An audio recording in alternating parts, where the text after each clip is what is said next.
Welcome back.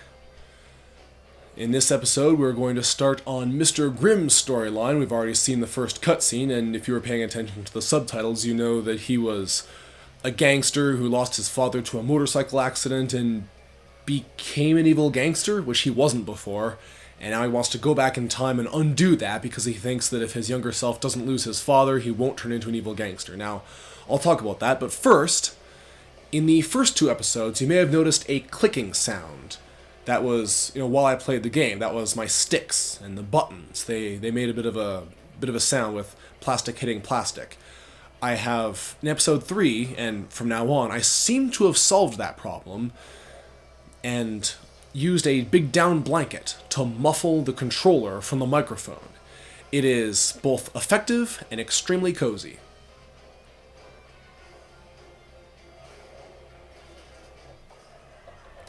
Anyway, Mr. Grimm. So, the only explanation he gives for how he turned from a apparently perfectly well-adjusted boy who idolized his father to a self-conscious murderer. And all he says is, "That was the day I learned the world don't give a crap about what you think, and I decided I would return the favor."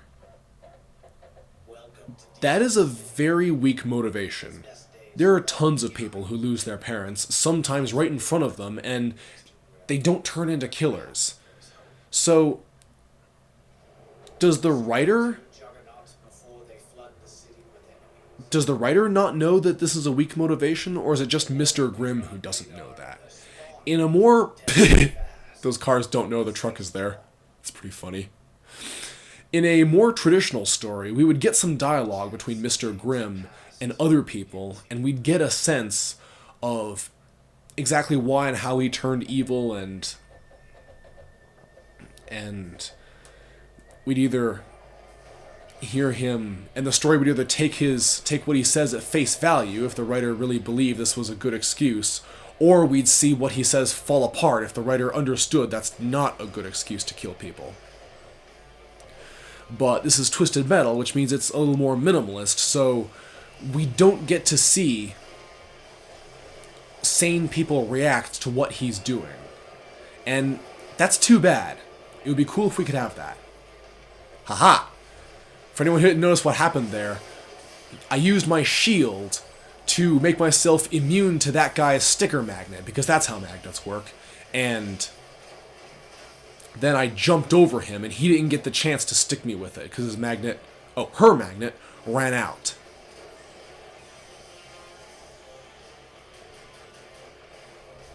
And here's the tow truck special. You've seen this in a previous episode. I can throw taxis at people. Now, this is interesting because, partly because the taxi's home, I have no idea how they do that. And partly because this is another case of the game being violent, being excessive with its violence on purpose. They know exactly what they're doing. And there are two other cars that are like this. There's the ambulance, which throws gurneys with living people on them, and those gurneys have bombs strapped to them, and that's the weapon. And then there's the hearse, which does the same thing, but with coffins. That's the word I'm looking for. Now, it's funny because I don't like those two weapons. I don't play those two cars because I don't like the idea, even in a game as crazy and violent as this, you'd think that ship has sailed. I don't like the idea of throwing innocent people to their deaths with just with every time you fire your special weapon. But apparently I'm not that much against it because this tow truck is the same way. When you have a taxi prepared behind you, you can hear the driver begging for his life. It is clear as day. And it doesn't bug me. And I guess the reason for that must be because you can actually see the person. You can actually see the person when you kill them with the ambulance or the hearse. But with this tow truck, what you see is... Get over here.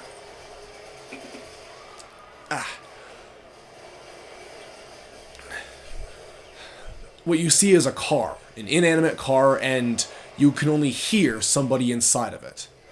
And I guess it's I guess the reason why it doesn't bug me is because there's less visual impact. You know, this is a video game. It's not actually happening, so visual impact is all there is. Visual and sound impact. So blowing up a car with someone in it just becomes less violent than killing a person, which is obviously not how it goes in real life. It's interesting the way sensibilities interact with what parts, I'm trying to put this right, what parts of your senses the game interacts with. I don't know how to feel about that, but it's not a big deal. Okay, now I've found Juggernaut. I've also found that I'll tell you what I haven't found. I haven't found most of my health, but you know what? Let's try this anyway. Whoops! Oof! Nope. Not gonna be sniped. Not today.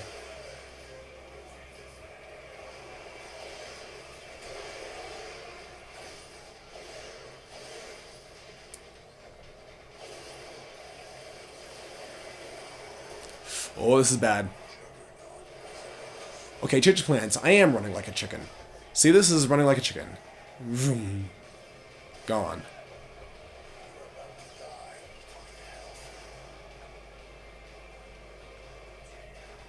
Yes! Gimme, gimme, gimme. And there's more upstairs.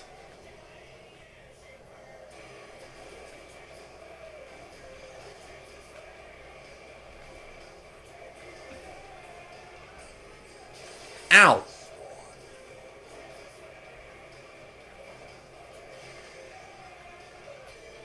There we go.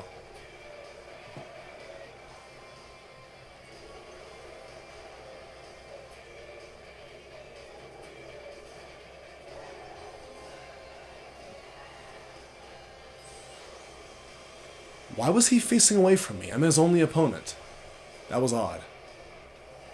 Boing. Okay, I've got 11 missiles. 11 red missiles, a bunch more of some other kinds. Juggernaut is not in great health and he's turning some corners, so it's going to be easy for me to get in front of him. This should be very short.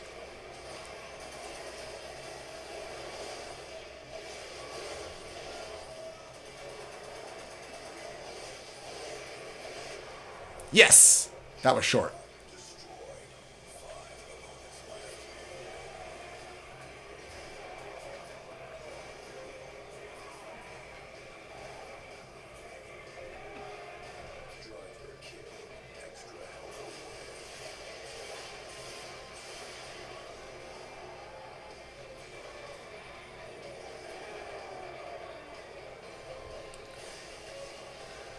If you shoot into the windshield, you get extra damage. Pfft. Ow. Ow.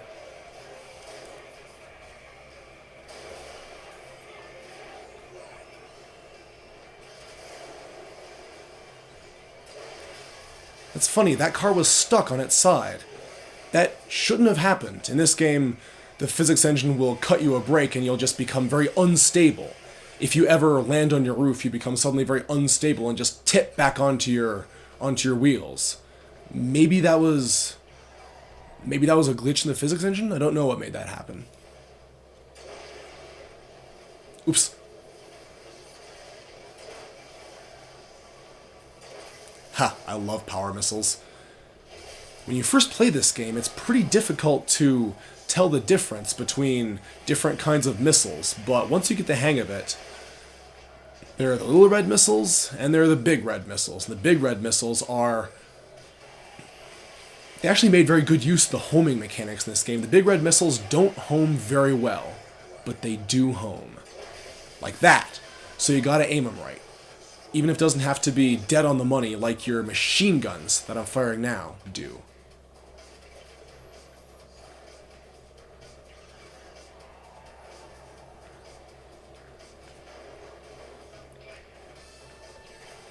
Sorry, car. I'm sure you'll be fine. Bonk, bonk. Whoops!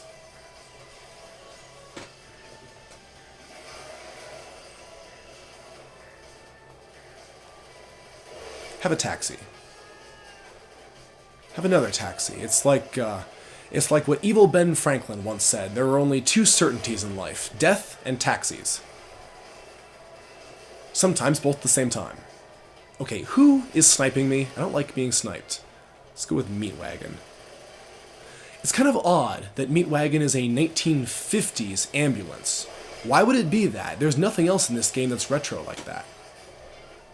Especially since this game is apparently in 2022. I still feel like I'm missing something.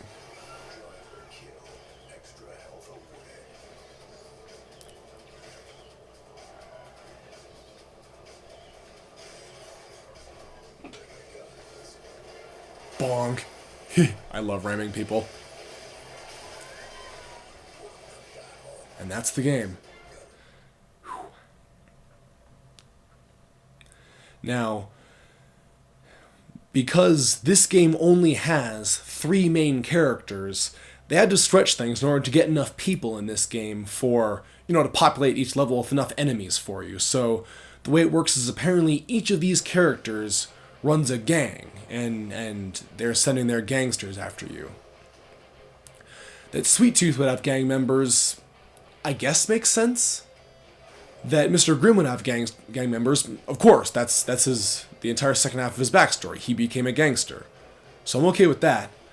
But later on we'll see that Dollface has gang members, and that makes, well, in fact we're seeing it now. That's who we're killing in these levels here. That makes less sense to me. When you see her backstory, I think you'll agree, where did she find the time to start up a themed automotive gang where everyone has pink hair and doll masks? That's pretty strange.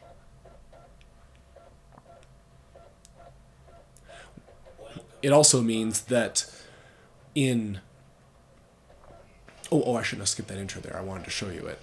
Anyway, what it means is that when you're not playing story mode, when you're just playing challenge mode, just quick action, what you get is you're not necessarily playing the character who shows up in the story, you're playing a gang. They say select your character and they'll give you a choice between the 3 gangs in that game. I always choose to play as the dolls because... Yeah, get off.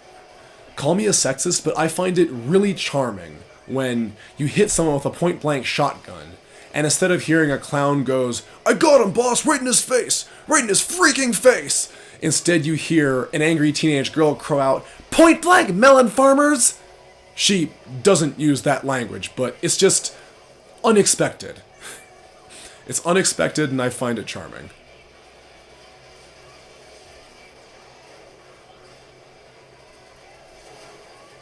Did I hit with that? Yes, I did. Now everyone is shooting me at once. Let's change that.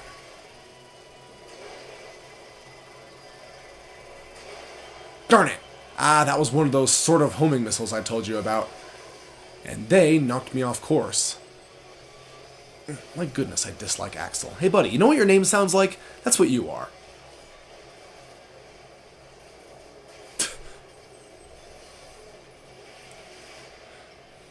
Lord help me, I find it really funny the way chairs just go flying up over your roof when you plow through these empty seats.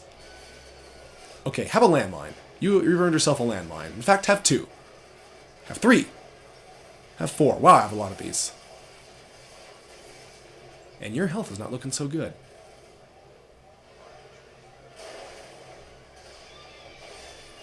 Missile, missile, missile, come on. Yes! There she goes. That poor motorcycle. And what you're seeing now is the sniper weapon. They use it on me a lot. Oh, I've already explained this. Yeah, you draw a bead on someone, and then they freeze missile you and you lose the weapon. The way it's supposed to work is that you draw a bead on them, you hold it long enough, and you can do some serious damage. If you don't hold it very long, it'll do about as much damage as a small-ish missile.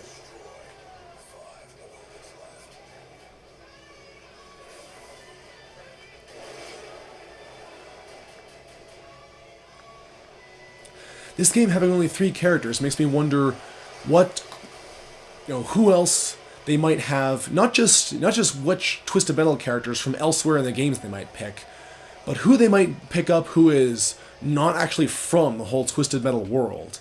There's one of the Twisted Metal games where Rob Zombie, the rock star, was a character.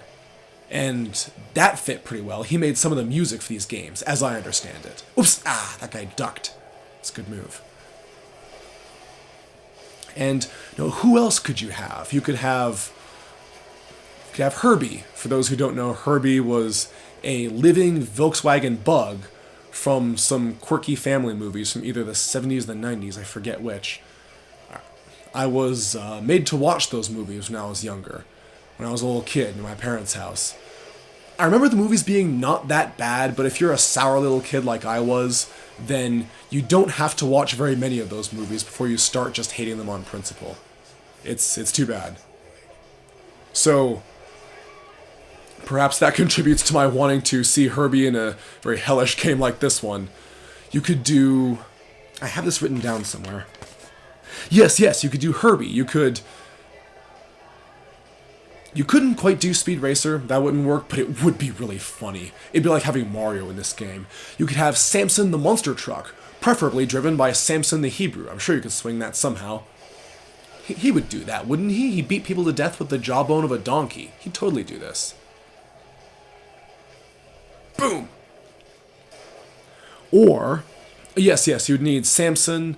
Again, both types. You would need at least one Decepticon. I mean, maybe not Megatron, because he doesn't turn into a recognizable vehicle from the human world, but like Knockout from Transformers Prime. What set him apart from other Decepticons was that he was a big fan of human products, especially human automobiles.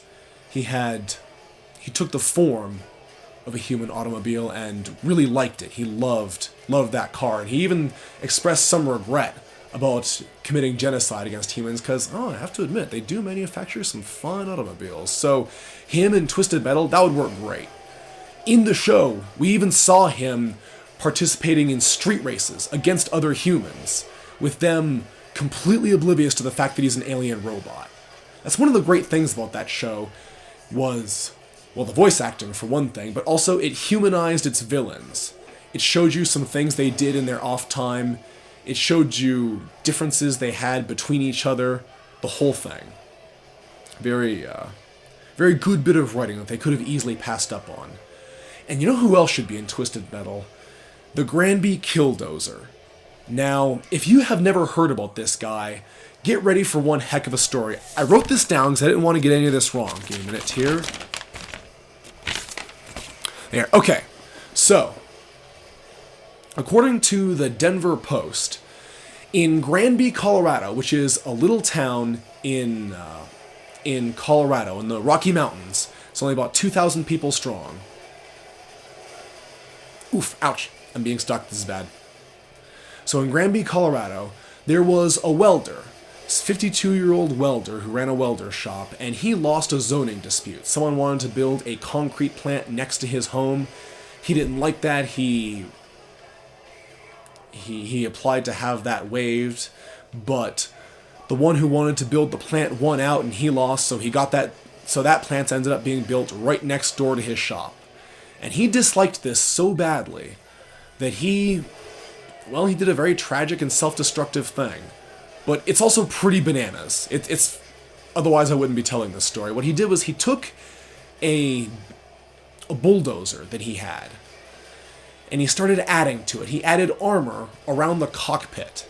He added concrete and steel, like not interleaved together, but layered on top of each other. He added cameras, like security cameras, that fed into screens inside the cockpit that he could use to see what was happening outside of him. He added little portholes through which he could fire small arms. And I'll tell you right now, he doesn't end up killing anybody with these guns, so no one's gonna die to these.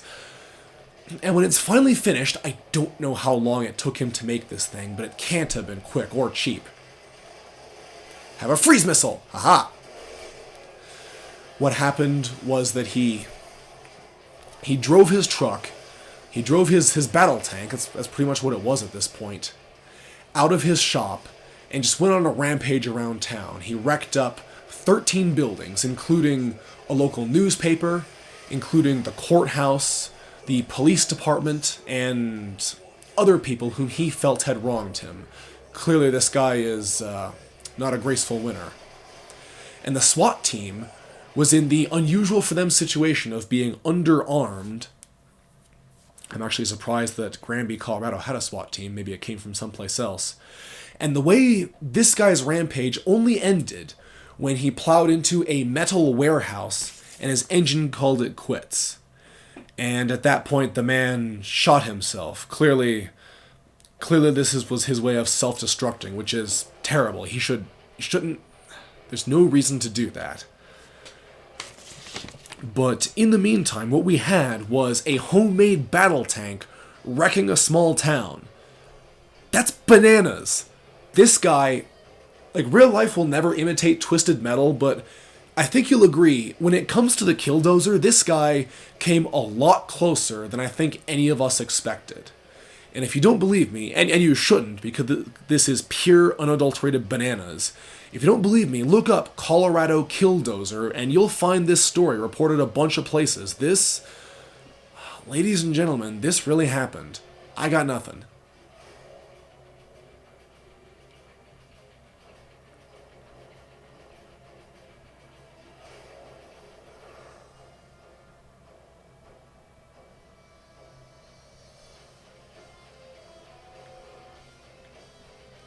It's interesting that Mr. Grimm is wearing armor. He's actually wearing practical clothes for motorcycling. He's got his... I suppose he would want his arms to be covered, but other than that, he's got his knee pads, he's got his boots. He's got a tactical vest, which a veteran of the Denver Police Department has told me that tactical vests are not light. They weigh, I think, 25 pounds. What he said was that... taking into account his gun, his club, his other weapons he had in his pack, and his radio, and his armor vest, he promised his wife that the day he retired from the police department, he would drop 45 pounds. Boom! Sure enough, he did. So much fun, so much joy. In fact, it's the kind of place Daddy would have taken you as a kid, when he was still breathing. Now look at this. This is one of those rare instances of back and forth between Calypso and the contestant. You can see Mr. Grimm's very eloquent rejoinder, and we get some sense of how Mr. Grimm is. Not only does he think reviving his father would fix his life, he has not even gotten over it. He appears to be still in the anger phase of mourning. So this guy is very emotionally immature. And Calypso straight up admits that he likes to tease. He doesn't have any problem admitting that. Ow. Gosh darn it, my attack helicopter got punched by a giant robot that transforms into an ice cream truck. I love unusual sentences like that. Now, speaking of attack helicopters, this was... making one of the contestants in this game a helicopter was a very interesting choice on the part of the developers, and I'm glad they made it. It was a very gutsy thing for them to do, because they could have easily just said, heck with it, it's another car, and no one would have faulted them. And instead, they made this game more three-dimensional. They added a new character who does not play by the same rules as all the others, which balance-wise is a nightmare. It makes level design more complicated because, what do you do if there's a place in the level where a helicopter can hide, but otherwise it's perfectly fair and well-balanced? What do you do if there's a place the helicopter can get stuck? A whole new set of restraints has to get added to this game just to accommodate this one new character. But they put in the effort. And another cost of this to them is that the AI cannot drive the helicopter. You'll never see it do that, because flying the helicopter requires a completely different set of subroutines, a completely different set of skills as driving a car. Now, and they of course didn't want to put in all the effort to make the AI do that, just to have the AI drive one more vehicle. Now humans, the human brain is so gosh darn amazing, We will learn new skills just for fun. This is what I do with my me time. This is fun. And indeed, it is a different set of skills. You have some leeway to dodge missiles that in some ways you did, in some ways you didn't previously. It's harder to duck around corners to avoid stuff, for example, because you're probably above all those corners. You can fly above them and be harder to hit with missiles because there's only so far up they can bend, but you have a much greater ability to shoot down. You have to watch out for stun missiles more, which is easier because they have farther to go to reach you. But it's also harder because, once again, you can't hide behind the scenery, and once they get you, you fall to the ground and spend a pretty long time just sitting there, helpless, while they shoot at you, so higher risk, higher reward. Like this. And you have to take off again. And you do have a rather limited opportunity to stay at ground level here and just behave like a car, and buzz around buildings and duck around corners and all that stuff that the other cars are doing. So this gives you an option, and options are always power in games like this. The downside being that you're very fragile, which I think we're about to find out the hard way. Yes! Come on. Okay, I got some health from that guy. Now I'm stuck again. Now I'm back again. Heck with that, I'm grabbing that health item. Meow. And the game is also very generous about your rotors hitting things. If you've read the book Black Hawk Down, you know that it's possible to be absurdly good at maneuvering helicopters in tight spaces, but Twisted Metal is a pretty high mayhem game. It's for the best they don't ask that of you. Although I do wonder what possibilities there would be for a more race-style mission involving this helicopter.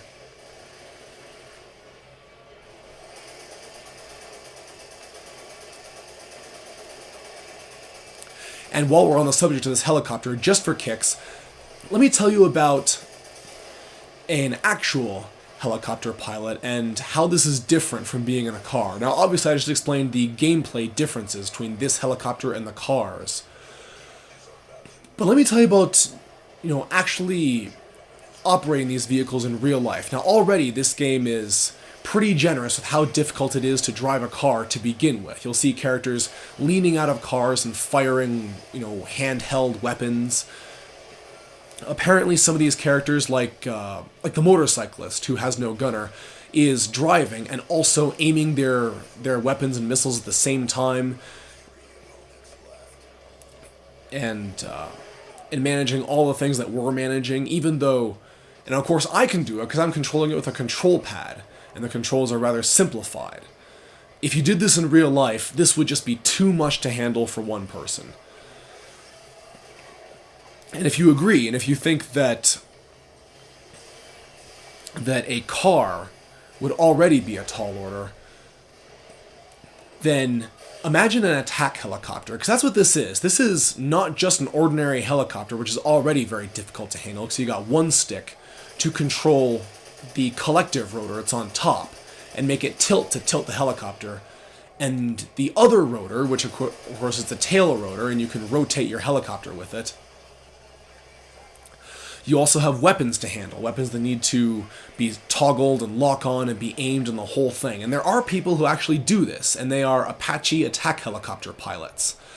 According to a book, I think called Riding the Dragon, by the British Apache helicopter pilot Ed Macy, who served in Afghanistan, the way it works is you need, if I remember right, is it 14? I think 14 hours a day you spend just learning how to fly the darn thing, because already it's that difficult and that complicated. And the way you aim weapons is you're guided by a monocle that you wear over one of your eyes and not the other one. And that monocle displays a lot of stats directly in front of your eyes. So one of your eyes is looking about a centimeter or so ahead. He's British, so this is centimeters, not inches. And the other eyeball is looking out the windshield at stuff that's on the ground. And if this guy was able to get good enough at flying helicopters, then he is clearly not a whiner. He's not the sort to give up. Even he complains of splitting headaches that you get from trying to focus on one thing at one distance and another thing on another distance, one with each eyeball. That is not what they're meant for. But incredibly, they can do it. He claims in his book that he photographed himself, videotaped himself. Well, he didn't tape. He recorded himself flying his helicopter. He recorded his own face. And what he saw was his eyes moving independently of each other. And his girlfriend watched this and he thought, oh, that's disgusting. And she asked him, actually a really intelligent question. She asked, can you read 2 books at the same time? And he claims that he tried it and he could. That is crazy. Human brains weren't meant to do that. He adapted to be able to have 2 trains of thought at the same time. And even though he's able to do this, it is nonetheless true that... Darn it! My grace period ran out before I got that guy. Anyway, he was able to do... even though he was able to do this, Apache attack helicopters still have crews of 2. And the way aircraft... Obviously, when you're designing a military aircraft, adding another person to the design is the sort of thing you would do only if you absolutely had to. So, of course the developers knew this, and I'm not throwing shade on them because this is an unrealistic game and it's not supposed to be realistic, but having characters who drive cars just hop into helicopters and fly them around and fight with them is unrealistic, even to a degree this other stuff isn't. And it's funny to imagine these characters accomplishing the crazy feats that actual attack helicopter pilots manage just to do their jobs. Alright, I got the helicopter part off my chest. I got 30 more minutes off my chest, and when we come back next episode, you will see me, hopefully, finish that mission. See you then.